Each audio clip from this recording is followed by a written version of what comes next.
حضرت عمر رضی اللہ تعالی عنہ کا قصہ۔ حضرت عمر رضی اللہ تعالی عنہ جن کے پاک نام پر آج بھی مسلمانوں کو فخر ہے اور جن کے جوش ایمانی سے آج 1400 برس بعد تک کافروں کے دلوں میں خوف ہے، اسلام لانے سے قبل مسلمانوں کے مقابلہ اور تکلیف پہنچانے میں بھی ممتاز تھے، نبی اکرم صلی اللہ علیہ وسلم کے قتل کے در پہ رہتے تھے۔ ایک روز کفار نے مشورہ کی کمیٹی قائم کی کہ کوئی ہے جو محمد صلی اللہ علیہ وسلم کو قتل کر دے۔ عمر رضی اللہ تعالیٰ عنہ نے کہا کہ میں کروں گا۔ لوگوں نے کہا کہ بے شک تم ہی کر سکتے ہو۔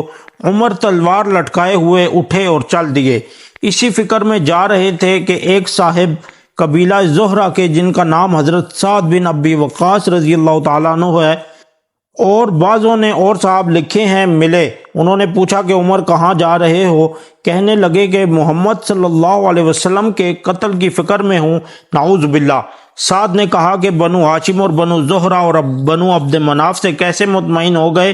وہ تم کو بدلہ میں قتل کر دیں گے؟ اس جواب پر بگڑ گئے اور کہنے لگے کہ معلوم ہوتا ہے تو بھی بے دین یعنی مسلمان ہو گیا، لا پہلے تجھی کو نمٹا دوں۔ یہ کہہ کر تلوار سنت لی اور حضرت سعد نے بھی یہ کہہ کر کہ ہاں میں مسلمان ہو گیا ہوں تلوار سنبھالی۔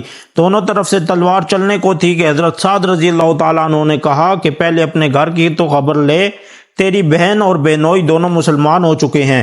یہ سننا تھا کہ غصہ سے بھر گئے اور سیدھے بہن کے گھر گئے۔ وہاں حضرت خباب رضی اللہ تعالیٰ عنہ جن کا ذکر نمبر 6 پر گزرا، کواڑ بند کیے ہوئے ان دونوں میاں بیوی کو قرآن شریف پڑھا رہے تھے۔ حضرت عمر رضی اللہ تعالیٰ عنہ نے کواڑ کھلوائے۔ ان کی آواز سے حضرت خباب تو جلدی سے چھپ گئے اور وہ صحیفہ بھی جلدی میں باہر ہی رہ گیا جس پر آیت قرآنی لکھی ہوئی تھی۔ ہمشیرہ نے کواڑ کھولے۔ حضرت عمر کے ہاتھ میں کوئی چیز تھی جس کو بہن کے سر پر مارا، جس سے سر سے خون بہنے لگا اور کہا کہ اپنی جان کی دشمن تو بھی بد دین ہو گئی۔ اس کے بعد گھر میں آئے اور پوچھا کہ کیا کر رہے تھے اور یہ آواز کس کی تھی؟ بینوئی نے کہا کہ بات چیت کر رہے تھے۔ کہنے لگے کیا تم نے اپنے دین کو چھوڑ کر دوسرا دین اختیار کر لیا؟ بینوئی نے کہا کہ اگر دوسرا دین حق ہو تب۔ یہ سننا تھا کہ ان کی داڑھی پکڑ کر کھینچی اور بے تحاشا ٹوٹ پڑے اور زمین پر گرا کر خوب مارا۔ بہن نے چھڑانے کی کوشش کی تو ان کے منہ پر ایک تمانچہ اس زور سے مارا کہ خون نکل آیا۔ وہ بھی آخر عمر ہی کی بہن تھی۔ کہنے لگی کہ عمر، ہم کو اس وجہ سے مارا جاتا ہے کہ ہم مسلمان ہو گئے۔ بے شک ہم مسلمان ہو گئے ہیں، جو تجھ سے ہو سکے تو کر لے۔ اس کے بعد حضرت عمر کی نگاہ اس صحیفہ پر پڑی جو جلدی میں باہر رہ گیا تھا اور غصہ کا جوش بھی اس مار پیٹ سے کم ہو گیا تھا اور بہن کے اس طرح خون میں بھر جانے سے شرم سی بھی آ رہی تھی۔ کہنے لگے کہ اچھا مجھے دکھلاؤ یہ کیا ہے؟ بہن نے کہا کہ تو ناپاک ہے اور اس کو ناپاک ہاتھ نہیں لگا سکتے۔ ہر چند اصرار کیا مگر وہ بے وضو اور غسل کے دینے کو تیار نہ ہوئی۔ حضرت عمر رضی اللہ تعالیٰ عنہ نے غسل کیا اور اس کو لے کر پڑھا۔ اس میں سورۃ طٰہٰ لکھی ہوئی تھی۔ اس کو پڑھنا شروع کیا اور اننی انا اللہ لا الہ الا انا فاعبدنی واقم الصلاۃ لذکری تک پڑھا تھا کہ حالت ہی بدل گئی۔ کہنے لگے کہ اچھا مجھے بھی محمد صلی اللہ علیہ وسلم کی خدمت میں لے چلو۔